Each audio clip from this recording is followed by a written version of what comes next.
কারো ৩০০ টাকা দিয়ে বাজার মিল্লা যায়, কারো ৩০,০০০ টাকা দিয়া গেছে, মাছে কিনে লাইছে ২৮,০০০ টাকা, আরো খরচ বাকি রয়েছে আরো ৮-৯টা টাকা আছে আর ২,০০০। বুঝেন নাই? আর ওই বেচারা ৩০০ টাকা দিয়েই কি করে ফেলছে, প্রয়োজন পূরণ হয়ে গেছে। তো প্রয়োজন পূরণ হওয়া, হাজাত পূরণ হওয়া, এটা না দরকার। টাকা তো ৩ কোটি, ঋণ তো ৬ কোটি, বিল্ডিং গার্মেন্টস তো ৬০টা, কিন্তু লোন তো ২০০ কোটি। আমার কথা কয় না?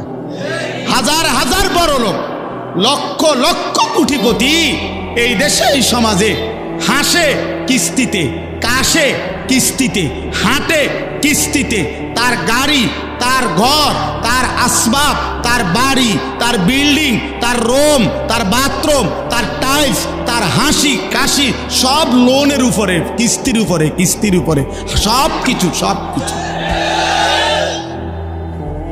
সব কিস্তি, সবে কিস্তি, সব কিস্তির উপরে। হারামখোর, হারামখোর কোনোদিন তৃপ্ত হয় না, নাফরমান কোনোদিন তৃপ্ত হয় না বাপ।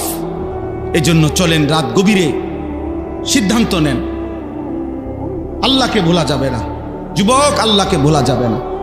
নওজোয়ান, আল্লাহকে ভুলো না ভাইয়া, আল্লাহকে ভুলো না। এরে দোস্ত, কেমনে বললে বুঝবা? একটা মানুষ হইলো বুঝেন রে ভাই। দোস্ত আমার, বলো তোমার নিরাপত্তা কে দিল?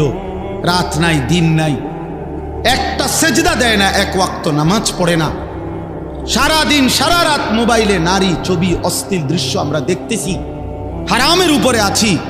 বয়স্ক মানুষ, বুড়া হয়ে গেছে। আরে চাচা, আপনি ৬০ বছর, আপনি এখনো টেলিভিশনের মধ্যে বসা বসা নর্তকীর ছবি দেখেন, নাটক সিনেমা দেখেন। আরে বেশরম বুড়া, লজ্জা হবে কোন দিন? আর এই বুড়া চাচা, শরম হবে কোন দিন তোমার? ৬০ বছরও বেড়ি দেখার অভ্যাস নাই, ৬০ বছরও বিড়ি খায় মানুষ, ৬০ বছরও কথায় কথায় গালি দেয়, ৬০ বছরও কিস্তি নেয়। গুনাহ ছাড়বেন কোন দিন? কথা বলে না, গুনাহ ছাড়বে কোন দিন?